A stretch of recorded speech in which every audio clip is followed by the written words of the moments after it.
بدقسمتی یہ ہے کہ جب آپ کے پاس اتنی پاور آ جائے جو ایک جنرل باجوہ کے پاس تھی تو وہ سمجھتے ہیں وہ ہر فن مولا وہ ہر چیز کے ایکسپرٹ بن جاتے ہیں. تو ہمیں لیکچر دیے جا رہے تھے کہ نہیں جی ان کو NRO دے دو اور آپ صرف اکانومی پہ کانسنٹریٹ کرو. میں یاد ان کو کروایا کہ چائنا نے 450 وزیروں کو جیلوں میں ڈالا ہے, جو دنیا میں سب سے تیزی سے بڑھ رہی ہے اکانومی. اس کو کیا ضرورت پڑی تھی کہ 450 وزیروں کو پچھلے 7-8 سال میں جیلوں میں ڈالو. اس لیے رول آف لا کنیکٹڈ ہے, اور میں آپ کو یقین دلاتا ہوں کہ ہماری جو سب سے بڑی ریسورس ہے اوورسیز پاکستانی ہے. میرا ان سے سب سے دیر 30 سال تک رابطہ ہے. انہوں نے شوکت خانہ میں مدد کی, نمل یونیورسٹی میں, PTI کو جس کو فورن فنڈنگ کہتے ہیں, وہ اوورسیز پاکستانی مدد کرتے ہیں. وہ سب سے زیادہ جذبہ رکھتے ہیں. ان کی انویسٹمنٹ نہیں آتی پاکستان میں. وہ پلاٹس خرید لیتے ہیں لیکن انویسٹ نہیں کرتے انڈسٹری میں اور بزنسز میں, کیونکہ ان کو کانفیڈنس نہیں ہے. پاکستان کے انصاف کے نظام پہ کانفیڈنس نہیں ہے. اور میں مڈل ٹیئر انویسٹرز کی بات کر رہا ہوں, بڑے بڑے انویسٹرز نہیں. اور اگر ہمارے پاس 1 کروڑ میں سے میں کہتا ہوں 5 لاکھ پاکستانی بھی انویسٹ کرنا شروع کریں, آپ امیجن کریں کہ کتنی انفلو آگے ڈالرز کی ہمارے ملک میں. تو اس کے لیے کانٹریکٹ انفورسمنٹ چاہیے, اس کے لیے رول آف لا چاہیے, اس کے لیے ایک کانفیڈنس چاہیے ہمارے ملک کے انصاف کے نظام پہ. تو یہ کنیکٹڈ ہے خوشحالی سے. آپ نے میرے سے بار بار سوال پوچھتے ہیں جی آپ کے پاس کیا اس کا حل ہے, یہ جو آپ دلدل میں ملک پھنسا دیا. تو حل یہ ہے کہ پاکستان کو ایسے چلانا پڑے گا جو آج تک ہم نے نہیں چلایا. ہمیں وہ سٹیپس اٹھانے پڑیں گے. ہم نے کبھی رول آف لا اسٹیبلش نہیں کیا. مارشل لا آتا ہے تو وہ قانون توڑ کے آتا ہے. اور یہ جو 2 خاندان ہیں ان کی مجبوری ہے اداروں کو کمزور کرنا, کیونکہ یہ چوری نہیں کر سکتے. اگر آپ کے ادارے مضبوط ہوں یہ چوری کیسے کریں گے؟ جو اسرائیل کا پرائم منسٹر تھا اس کو پولیس نے آ کے اس کے اگینسٹ کرپشن کیس کر کے اس کو چارج کر دیا, کیونکہ وہ ان کے ادارے مضبوط ہیں. اور یہ نہیں کہ یہ جو یورپ کے اور یہ امریکہ کے لوگ ہمارے سے زیادہ ایماندار ہیں. وہاں کے ادارے ایسے ہیں کہ کوئی چوری نہیں کر سکتا. وہ اداروں کا خوف ہے ان کو. یہاں آتے ساتھ ہی سب سے پہلے تو ادارے ختم کیے. ہم نے اداروں کے اندر میرٹ لے کے آئے. انہوں نے آتے ساتھ ہی پہلے FIA ختم کی, کیونکہ شہباز شریف کے کیسز تھے اربوں روپے کے, اس کو ختم کیا. اس کے اوپر آدمی, اور اس کا اب صرف کام ہے پولیٹیکل وکٹمائزیشن. پھر انہوں نے نیب ختم کی, اس کے TT کے کیس تھے اور ان سارے چوروں کے کیسز تھے. ساروں نے اپنے کیسز امینڈمنٹ نیب کر کے ختم کیے, اور انہوں نے وائٹ کالر کرائم پکڑنا ناممکن ہو گیا آج پاکستان میں. جو نیب امینڈمنٹس کیے ہیں آپ پکڑ ہی نہیں سکتے وائٹ کالر کرمنل.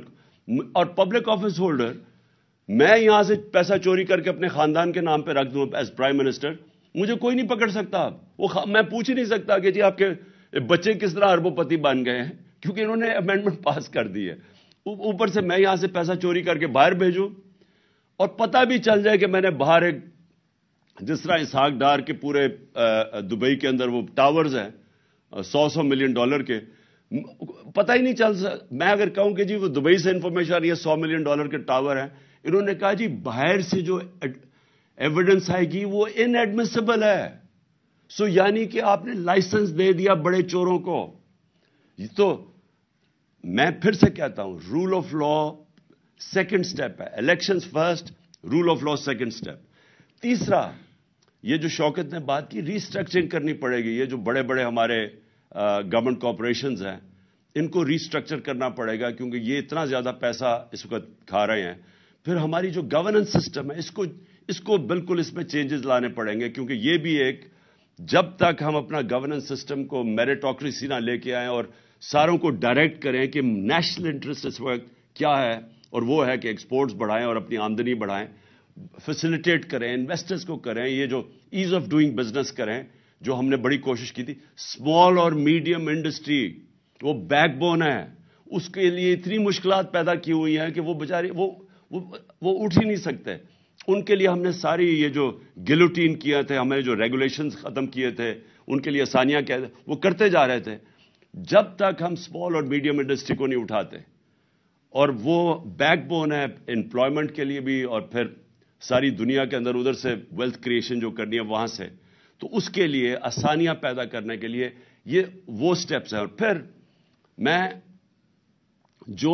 پاکستان کا ٹورزم پوٹینشل ہے وہ ہم بدقسمتی سے وہ پھر کووڈ آ گیا تو ساری دنیا میں ٹورزم کولیپس کر گئی.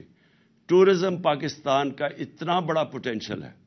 اور میں نے یہاں آسٹریا سے وہ آیا ایکسپرٹ ہے ریزورٹس کا, آسٹریا میں اسکیئنگ کے وہ ایکسپرٹس ہیں, اس نے مجھے کہا کہ پاکستان دنیا کا اسکیئنگ کیپٹل بن سکتا ہے کیونکہ ہمارے پہاڑ بڑے اونچے ہیں تو وہاں برف بڑی دیر تک رہتی ہے.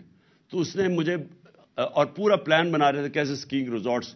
تو یہاں پاکستان میں ہمارے پاس ٹورزم کے اندر اتنا ان ٹیپ پوٹینشل ہے. سارا ہمارا جو سمندر ہے اس کے ساتھ ساتھ زبردست پوٹینشیل بنا ہوا ہے. سو ٹورزم کے اوپر کیونکہ وہاں سے ڈالرز آئیں گے باہر سے, اور میں بات کر رہا ہوں کہ مڈل ایسٹ سے. جو مڈل ایسٹ ہے وہ لوگ مسلمان ملکوں میں جانا چاہیں گے ٹورزم کے لیے. اس وقت وہ جاتے ہیں آذربائیجان, لیکن جو پاکستان ہے اس میں بہت مڈل ایسٹ کے لیے بڑی اٹریکٹو پہاڑ ایسے ہیں جو بڑا انٹرسٹ تو ہم کر سکتے ہیں. تو ٹورزم کے اوپر اسپیشل زون بنانے پڑیں گے, ٹورزم زونز, اور یہاں سے ہم بہت زیادہ ڈالر انکم اپنی بڑھا سکتے ہیں. لیکن پھر اور یہ جو ہمارے اسپیشل اکنامک زونز ہیں جس کے اندر ہم انڈسٹری کی ری لوکیشن کروا سکتے ہیں چائنا سے. سو یہ فیوچر کے میں آپ کو پلانز بنا رہا ہوں. لیکن اس سب سے آخر میں دو چیزیں, الیکشنز اور رول آف لا. یہ دو چیزوں کے بغیر جدھر آج اللہ نے پاکستان کو کھڑا کر دیا ہے, اس کے بغیر پاکستان کو کوئی نہیں اس مشکل وقت سے نکال سکتا.